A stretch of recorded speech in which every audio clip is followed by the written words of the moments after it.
Sa videong ito, ituturo ko sa inyo kung paano mag-loan sa one-hand application at pag-usapan na rin natin kung magkano yung magiging interest. Kaya tara, samahan nyo at panoorin natin ang video na to. Pero bago yan, sa mga hindi pa nakasubscribe sa akin, kayo na ang bahala. So ayun na nga guys, kahapon tapos na tayong mag-register at na-approve na yung application natin at may offer tayo na 4,500. So ngayon, try nating mag-loan. By the way, sa mga gustong malaman kung paano mag-register sa one-hand, may video na po akong ginawa niyan kahapon. Ilalagay ko na lang po yung link sa description box para hindi kayo mahirapang maghanap. At dahil hindi tayo nag-apply ng loan kahapon, ngayon pagbukas ko ng one-hand application ko, yung maximum offer nila sa akin is 5,300 na. So nag-increase na siya ng 300 pesos. So ngayon try nating humiram kay one-hand. So click lang natin tong borrow now. So dito guys, 5,300 yung maximum natin. So pwede natin yang i-adjust. So ito i-drag lang natin yan kung magkano yung gusto nating i-loan. For example, 2,000 pesos. So kung nakikita ninyo dito sa baba, may computation po. So yung 2,000 pesos natin, magiging 2,298 pesos yung mababayaran natin. Tapos ngayon, September 19, so yung due date natin is October 19, 2024. At kung 2,500 naman yung ilo-loan natin, magiging 2,872 yung mababayaran natin. At kung 3,000 pesos, so may interest siya na 447 pesos. So sa loob po yan ng 1 month. At kung 3,500 naman, may interest siya na 522 pesos. At kung 4,000 pesos naman, may interest siya na 596 pesos sa loob ng isang buwan. At kung 4,500 naman, may interest siya na 671 pesos sa loob ng isang buwan. At kung 5,000 naman, sa isang buwan may interest siya na 745 pesos. So yun po yung mga interest nila within 1 month guys. So makikita nyo naman, so dito tayo sa 2,000 pesos. Ito yung ilo-loan natin. So try lang natin mag-loan. At dahil sa new account yung ginamit natin, di ba may interest siya na 298 pesos. So may offer kasi sila na ganito. So para sa mga new user registration, kung gusto mong kumuha ng 3 days lang, wala po siyang interest. So kagaya niyan, 2,000 pesos yung ilo-loan natin, pero sa yung mababayaran natin is 2,000 pesos pa rin. Kung 3 days nyo siyang babayaran kasi wala po siyang interest para sa mga new user. So take note guys, kahit 5,000 pa yung ilo ninyo, basta babayaran ninyo within 3 days, wala po siyang interest kahit maximum amount yung ilo-loan ninyo.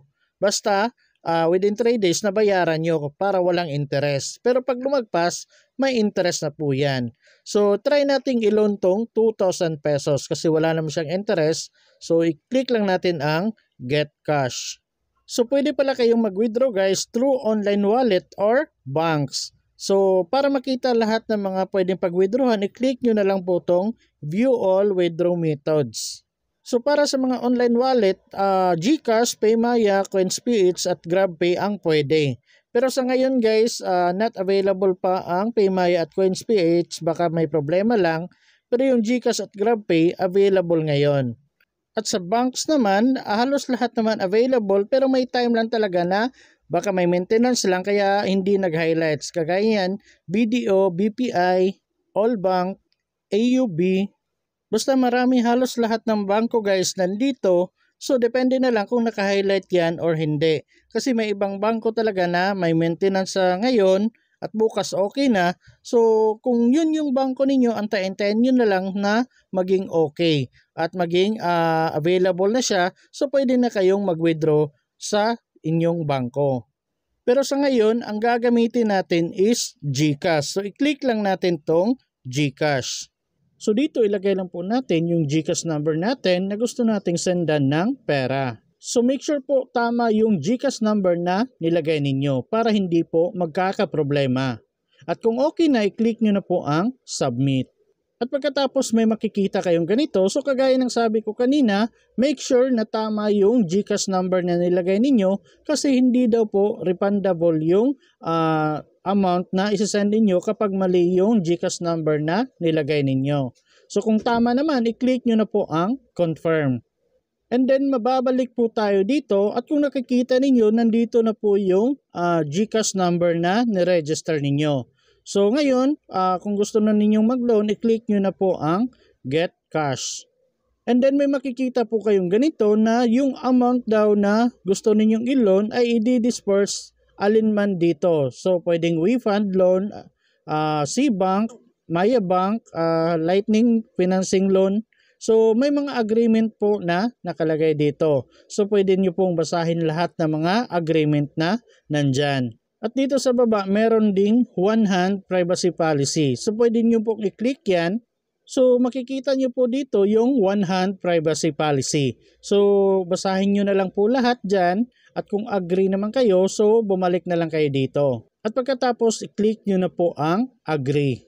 And then may makikita po kayong countdown dyan. So bine-verify na yung application ninyo. So mag-antay-antay lang kayo hanggang matapos yung countdown dyan.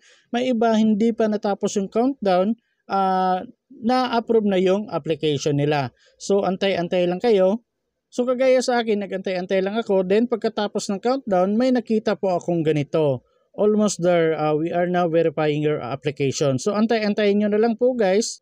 So yun na nga, pagbalik ko sa homepage ng ating one-hand application, from 5,300, so naging 3,300 na lang yung available balance ko kasi niloan ko na yung 2,000 pesos. So ibig sabihin yan, pumasok na po yung loan na in-apply ko. So pwede nyo naman pong i-check yan dito. So itong parang may message dito sa taas, i-click nyo na lang po yan. So ayun na nga, may message ako dito sa taas na check your e-wallet. So pwede po nating i-check yung e-wallet natin or i-click muna natin to, basahin natin. So ayun na nga, check your e-wallets kasi yung loan daw na transfer na sa inyong GCash number na nilagay kanina.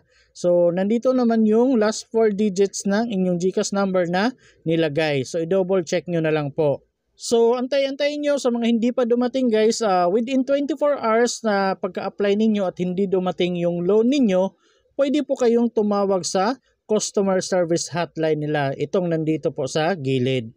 May iba po talaga na may problema yung online wallet nila or yung mga banks na pinagtransferan nila ng pera kaya medyo matagal dumating. Pero kung ganoon naman, kung lumagpas ng 24 hours, pwede po kayong tumawag sa customer service nila. Nandito naman po yung cellphone number ng customer service nila. At ayun na nga, pag-check ko sa aking GCash account, nandun na po yung pera na niloan ko kay One Hand. So, next time guys, tuturo ko naman sa inyo kung paano magbayad sa mga niloan ninyo. Kaya abangan nyo yung next video ko.